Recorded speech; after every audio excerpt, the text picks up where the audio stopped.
Olá, tudo bem? Meu nome é Bárbara, eu sou professora de Direito Constitucional e hoje nós vamos aprender direitos fundamentais. Na verdade, hoje a gente vai aprender uma segunda parte de direitos fundamentais, que também é uma introdução ao tema com aspectos gerais, tá? Então hoje a gente vai começar aprendendo sobre a geração ou dimensão dos direitos fundamentais. Essa classificação de direitos fundamentais surgiu como uma forma de ordenar os direitos à medida do tempo, da cronologia do surgimento desses direitos fundamentais, tá?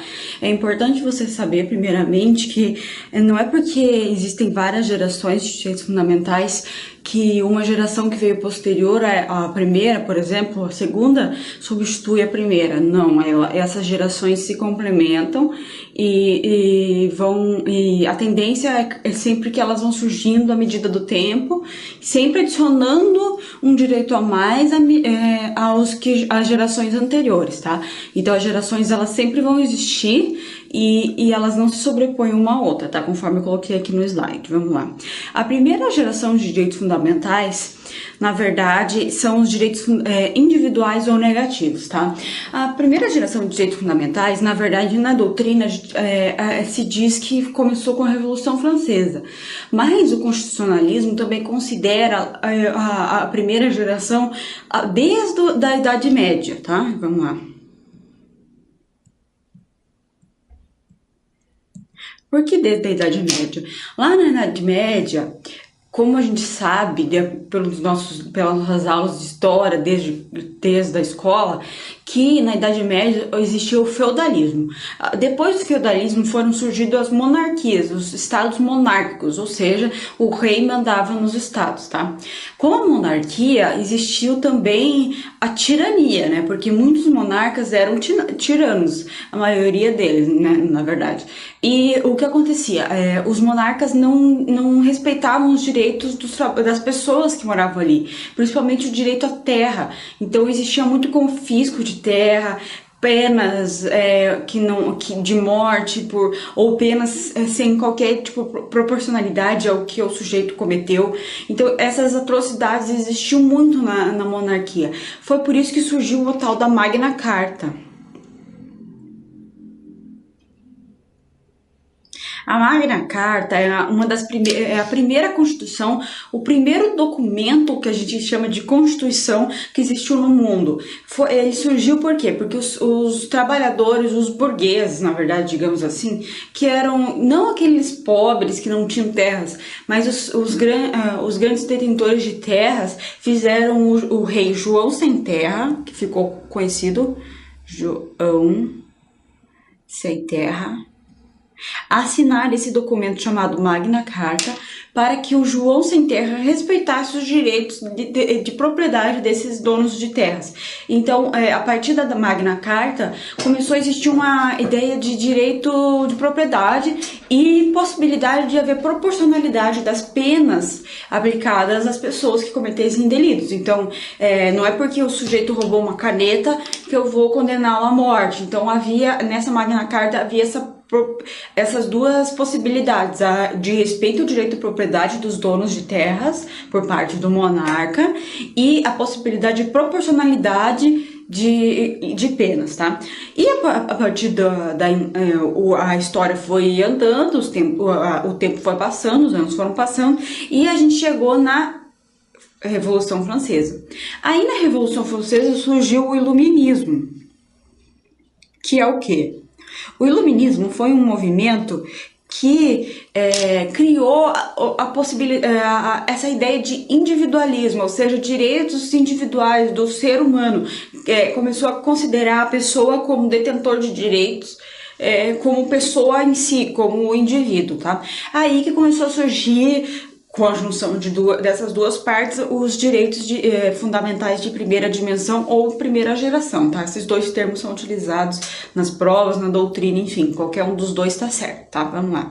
Então, esses direitos de primeira dimensão são individuais ou negativos. Isso significa o quê? Os direitos individuais ou negativos são aqueles direitos que impõem ao Estado uma omissão, ou seja, você não deve se meter na minha vida, você você não deve se meter no meu direito de propriedade, você não deve se meter na minha igualdade, entendeu? Então é uma necessidade do Estado negativo, ou seja, não agir para me cercear, tá? Preste bem atenção nisso. Então, esses direitos se caracterizam, de forma geral, como uma proteção do povo contra o monarca. Então, a Revolução Francesa, como todo mundo já deve saber, ela surgiu e tem como principal característica a destituição do governo, né? Eles mataram a família do rei toda e surgiu uma forma que, muito posteriormente, veio Napoleão Bonaparte, enfim, mas naquele momento era a remoção daquele monarca que era um tirano, aquela retirada de impostos excessivos nas pessoas que causaram uma pobreza extrema na França, enfim. Então a Revolução Francesa foi caracterizada por isso, pela demonstração da igualdade, da liberdade, do direito das pessoas como um indivíduo no iluminismo. Enfim, foi a criação do iluminismo aí, tá? Então preste bem atenção que os direitos de primeira geração ou dimensão são caracterizados principalmente por serem individuais ou negativos, ou seja, exige do Estado, do monarca, enfim, do detentor de poder que ele se omita de se meter na vida daquelas pessoas, tá? Vamos lá. Já os direitos de segunda geração ou dimensão, eles surgiram com a Revolução Industrial. Tá? Eles já são direitos positivos, ou seja, são direitos que fazem o Estado agir em determinado momento, ou para determinada coisa, ou para proteger determinado direito, tá? Então, com a Revolução Industrial, as pessoas trabalhavam horas a fio, 24 horas, 12 horas, mais de 12 horas por dia, tinham crianças trabalhando nas fábricas, tinham mulheres grávidas que não tinham direito nenhum, as crianças parindo lá na fábrica. Existem relatos de mulheres que, mesmo depois de ter o filho na fábrica, ainda tinha que trabalhar, crianças pequenas, não havia essa diferença entre crianças e adultos, sabe? Então havia realmente uma série de violações de direitos, e é aí que surgiram os direitos de segunda dimensão ou geração, que impõem uma obrigação de fazer do Estado, ou seja, direitos sociais, econômicos, culturais, ou seja, uma regulação do trabalho, o mínimo que seja, pelo menos, é uma forma de proteger o trabalhador, uma forma de proteger eles culturalmente, até o trabalho, uma defesa de lazer das pessoas, porque havia, no início da Revolução Industrial, as pessoas trabalhavam, não tinha dia, não tinha hora, era de dia, de noite, de fim de semana, feriado, enfim, não existia esse tipo de regulamentação. Então, a partir desses direitos de segunda dimensão, que começou a surgir os direitos a descanso, férias, enfim, todos esses direitos básicos do trabalhador, que dependendo do país, obviamente vão variar dependendo das leis trabalhistas, mas essas leis básicas, esses direitos básicos que cada trabalhador tem, tá? Os direitos econômicos também, evitar impostos excessivos em cima das pessoas, e direitos culturais, esses direitos de lazer, de ter direito a também direitos sociais como a educação, enfim, as crianças não podem trabalhar nas fábricas, o que anteriormente acontecia. Então são direitos que exigem do Estado uma proteção ao indivíduo. Antes, então, em choque com os direitos de primeira dimensão, que simplesmente exigiam que o Estado não se intrometesse na vida do trabalhador, da pessoa, do cidadão, enfim. Já os de segunda dimensão são totalmente o contrário, que eles exigem que o Estado trabalhe em prol deles, que nos proteja o trabalhador, protejam as crianças, protejam as pessoas, entendeu? Então são duas partes diferentes. Vamos lá. Já os direitos de terceira dimensão ou geração são direitos difusos ou coletivos, ou seja, aqui já há uma diferença entre os direitos anteriores que eram surgidos do iluminismo. Aqui já não se trabalha mais com o conceito de indivíduo. Aqui a gente trabalha com o conceito de coletividade, de direitos difusos ou coletivos, ou seja, ultrapassam o indivíduo. Direitos difusos ou coletivos são meio ambiente, paz, desenvolvimento, direito ao consumidor, sabe? Essas coisas que ultrapassam o indivíduo, ou seja, o meio ambiente.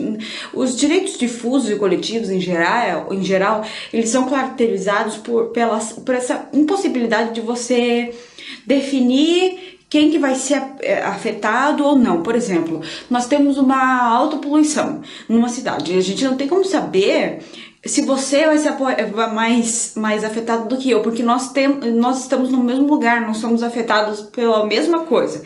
Então é impossível você saber dimensionar e separar o que é direito de cada um. Por exemplo, direito à segurança, como paz, por exemplo. Então, a segurança pública, direito do consumidor. Por exemplo, o direito do consumidor, uma das características importantes é, por exemplo, uma propaganda que passa na televisão que é ilegal, uma propaganda abusiva que vai passar na televisão. Muito embora você tenha uns consumidores daquela marca, por exemplo, uma marca de cerveja famosa que faz uma propaganda abusiva.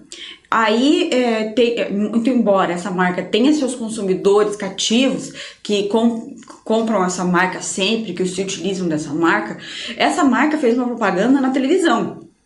E o nosso direito de consumidor, ele é difuso, ele é coletivo. Então, você não tem como mensurar quem que foi afetado por essa propaganda ou não. Então, é um direito que você não tem como dividir quem tem, quem não tem, quem foi afetado, quem não foi afetado por aquela propaganda abusiva. Então, é um direito difuso ou coletivo, entendeu?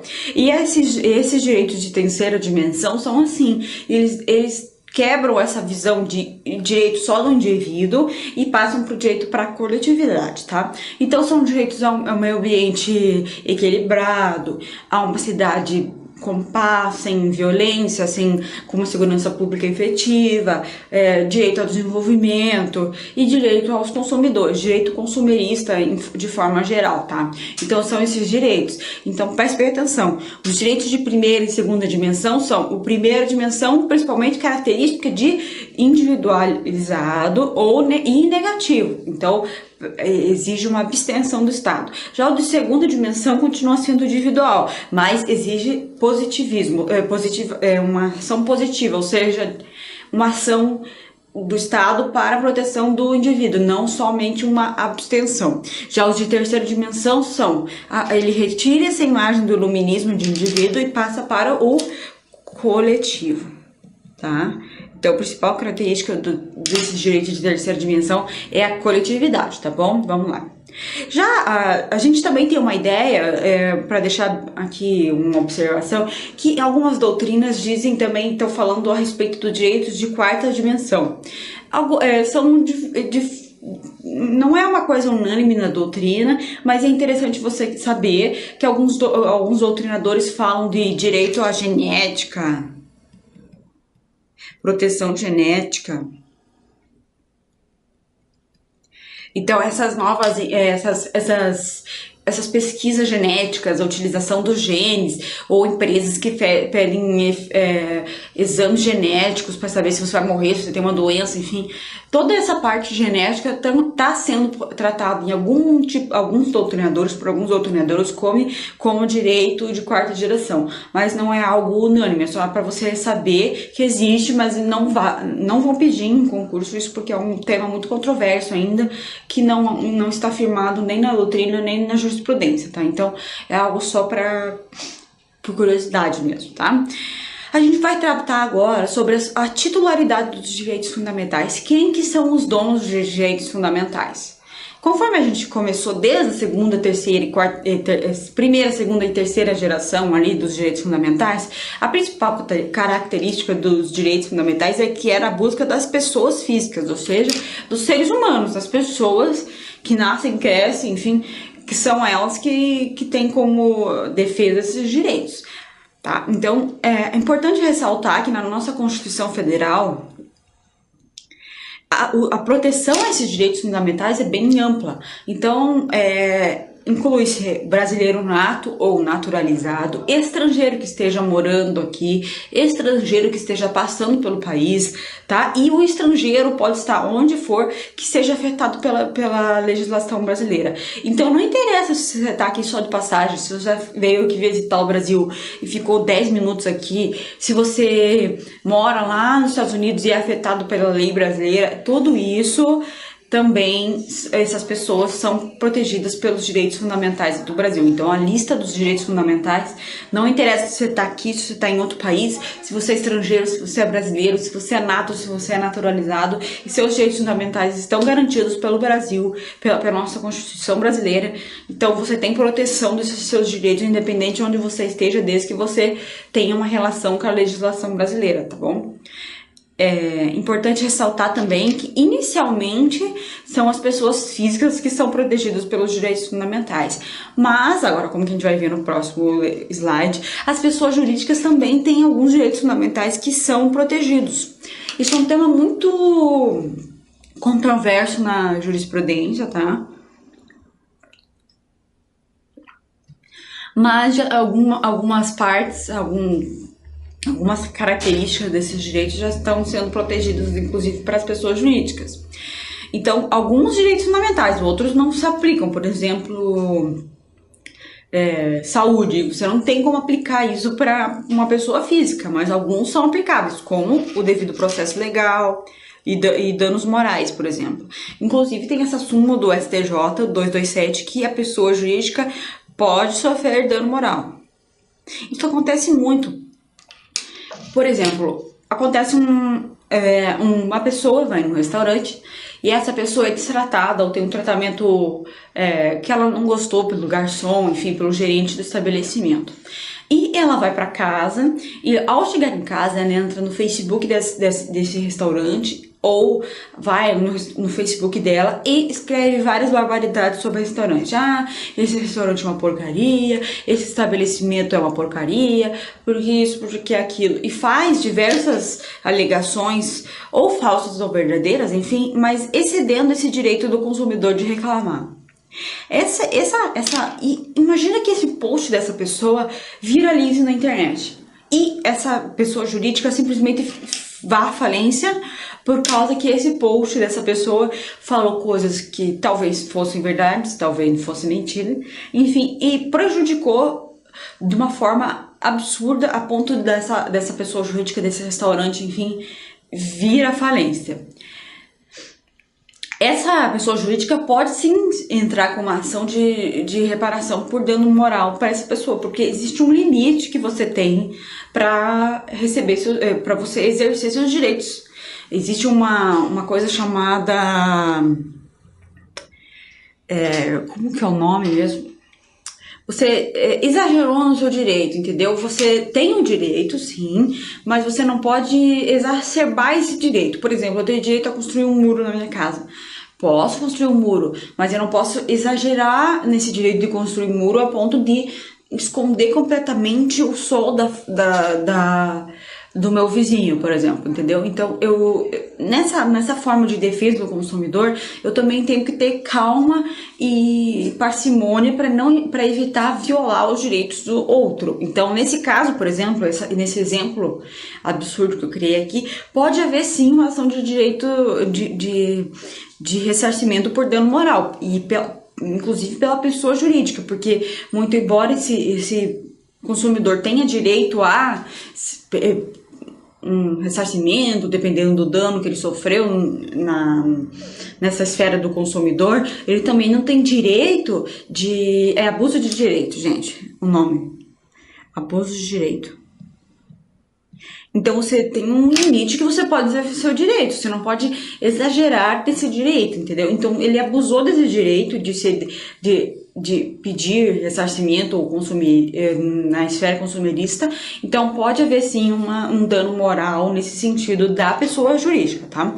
Então, existem alguns direitos fundamentais que se aplicam à pessoa jurídica, por exemplo, direito à propriedade. A pessoa jurídica, por exemplo, uma empresa tem uma fazenda lá para plantar laranja, e daí o MST entra nessa fazenda. Ele pode entrar com uma ação para receber essa posse de volta. Isso é um direito à propriedade. Mas, por exemplo, outros direitos não se aplicam, como saúde, educação, enfim, não se aplica à pessoa jurídica, porque aquilo ali não é uma pessoa que tem que tem uma pessoa física, entendeu? Você tem que ver essa diferença, mas alguns direitos se aplicam, como esse direito de danos morais, por exemplo, essa súmula aqui do STJ, tá bom? Então preste bem a atenção que em alguns casos sim, outros casos não. Isso cai às vezes muito nos concursos públicos, essa diferença, tá? Vamos lá. Onde estão esses direitos fundamentais que a gente listou aqui? Onde eles se encontram? Onde eu posso lê-los? Em geral, eles estão localizados na Constituição Federal, a lei maior, tá? Muito por isso que eles se chamam direitos fundamentais, porque conforme o Hans Kelsen apontou há muitos anos atrás, a nossa Constituição ele está no ponto máximo do nosso ordenamento jurídico, nesse topo dessa pirâmide aqui. Tudo que vem depois dela, todas as leis, todo o Estado, tudo que existe na nossa vida, portarias, resoluções, leis ordinárias, leis estaduais, enfim, tudo que existiu advém dessa Constituição. O Estado, os detentores de poder, tudo advém da Constituição Federal. Por isso que é interessante que o nosso legislador da Constituição, o nosso constituinte originário, colocou os direitos fundamentais na Constituição. Justamente pelo nome, porque a nossa Constituição, como é um topo do nosso ordenamento jurídico, ela, ao proteger os nossos direitos, ela torna eles supremos e torna todo ordenamento implica a necessidade de todo ordenamento jurídico respeitar esses direitos fundamentais. Por isso a importância deles estarem na nossa Constituição, não em leis esparsas que poderiam ser revogadas a qualquer tempo. Então, nossos direitos estarem na nossa Constituição dá uma garantia maior para eles e dá uma superioridade ao resto do ordenamento jurídico, entendeu?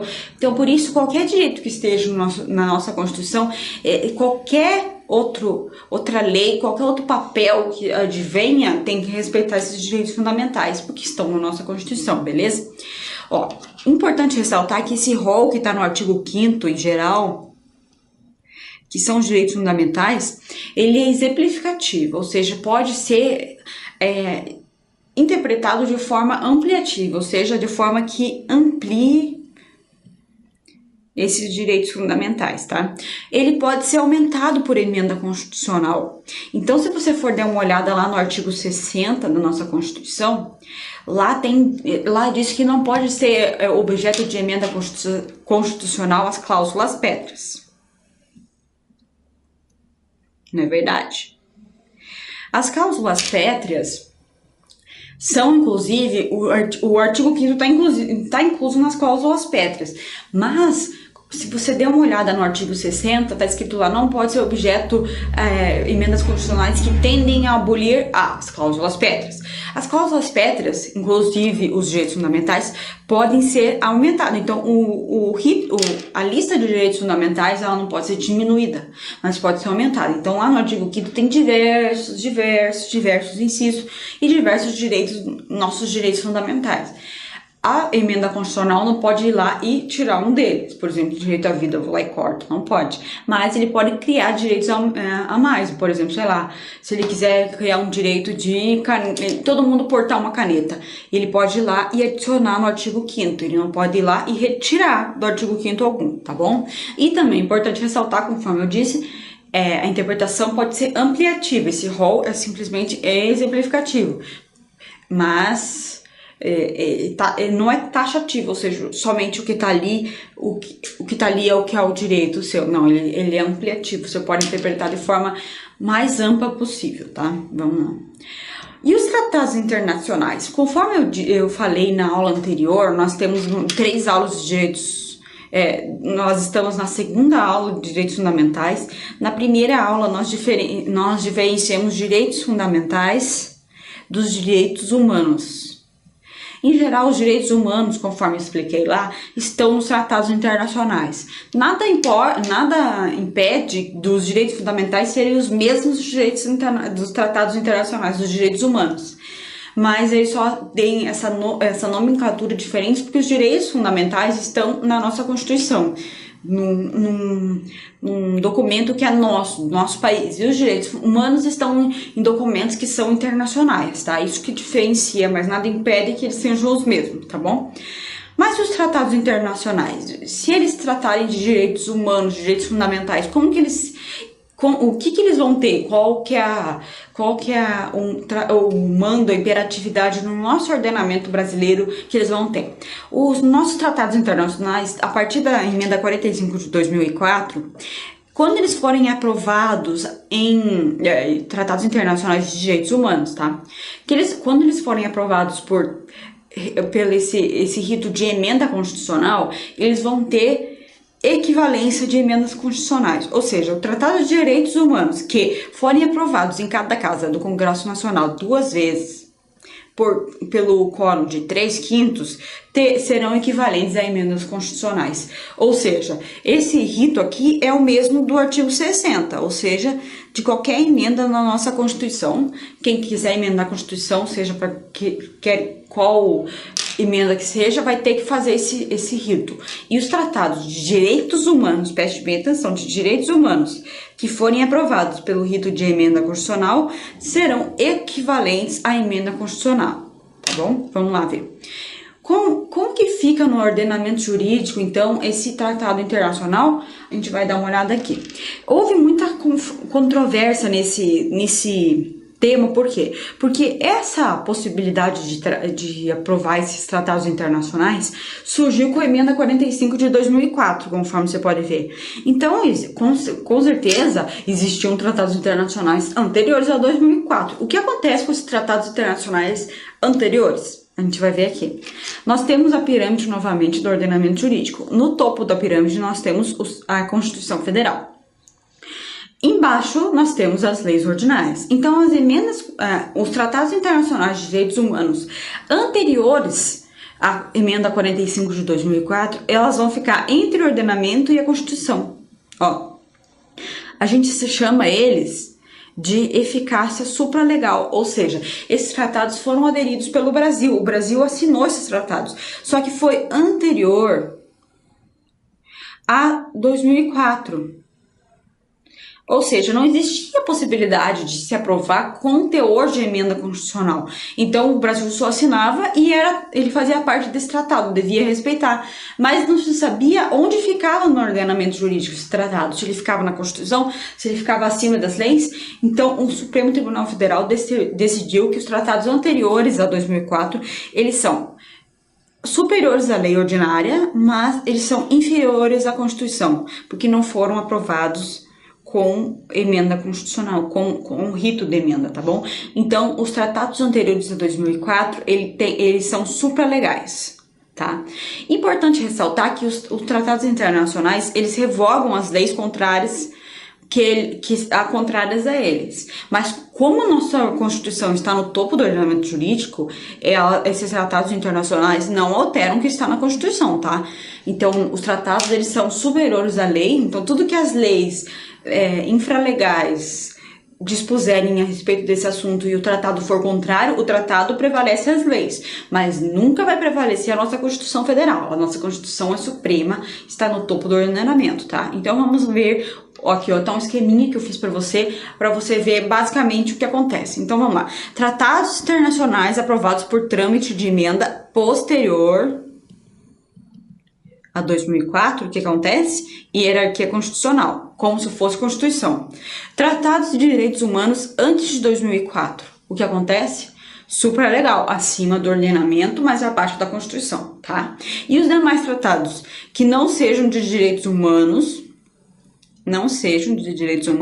e não tenham sido aprovados. Então, só os tratados de direitos humanos estão nessa possibilidade de serem aprovados. Os demais tratados vão ser força de lei ordinária, ok? Então, vamos voltar aqui.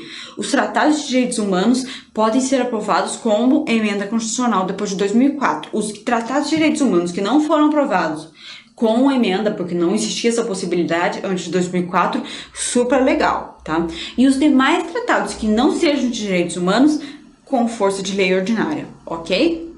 Vamos lá. Aqui eu trouxe 3 tratados importantes que o Brasil assinou Opa, quase caiu a canetinha. Que o Brasil assinou, que é importante que você saiba, tá?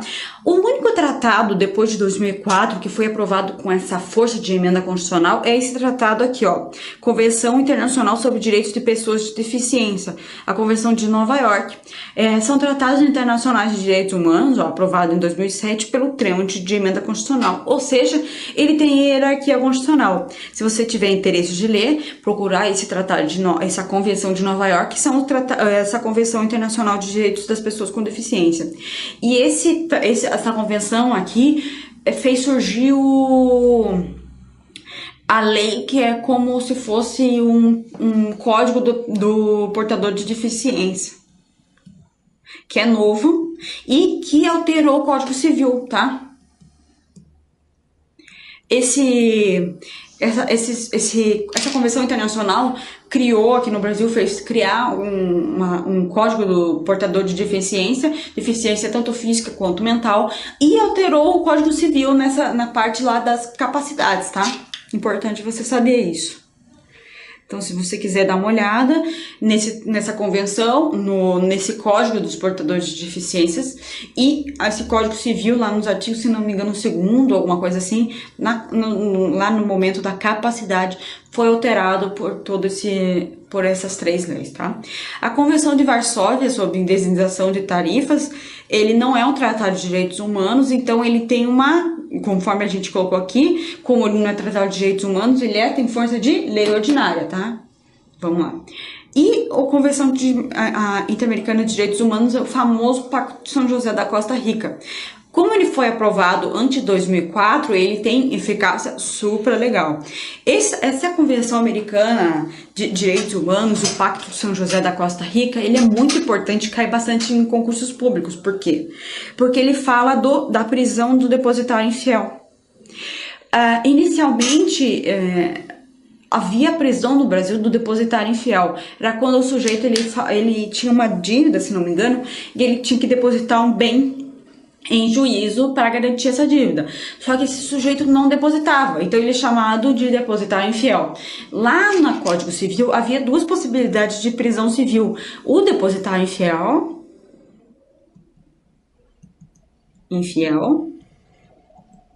e o devedor de pensão alimentícia. Essas duas possibilidades de prisão civil, tá? No Brasil. A partir do momento que o Brasil foi lá e antes de 2004 assinou a Convenção Americana de Direitos Humanos, lá nessa convenção dizia que era proibida, violar os direitos humanos, o quê? A prisão do depositário infiel. Então, a partir do momento que o Brasil assinou esse tratado, muito embora ele tenha força de lei ordinária e seja um tratado e foi assinado antes de 2004, foi sumulado e foi pelo STJ na súmula 419 e depois pelo STF na súmula vinculante 25, que é ilícita a prisão do depositário infiel. Então, lá no Código Civil está vigente o artigo lá, tá escrito o artigo que há uma prisão do depositário infiel. E na Constituição, se não me engano, também. Mas esse artigo foi revogado por essas duas súmulas nesse termo do depositário infiel. Então, hoje em dia, a única prisão civil possível no Brasil é do devedor de pensão alimentícia. Os outros, a prisão do depositário infiel é ilegal, cai bastante em prova isso. Então, fique bem atento à súmula do STJ e à súmula vinculante posterior, que veio o número 25, que é ilícita a prisão do depositário infiel, qualquer que seja a modalidade de depósito, beleza? Então, é isso que são a gente está ainda numa parte geral dos direitos fundamentais. Então, nós vimos hoje a geração dos direitos fundamentais, como que eles ficam, os direitos humanos, quando importados para o nosso ordenamento jurídico através dos tratados internacionais. Na próxima aula, nós vamos abordar exatamente os direitos fundamentais propriamente ditos, tá? Como são eles, onde estão nos artigo 5º aqui. Vamos observar o artigo 5º, vamos analisar os principais direitos, como funciona no Brasil, tudo certinho, tá bom? Muito obrigada e até mais.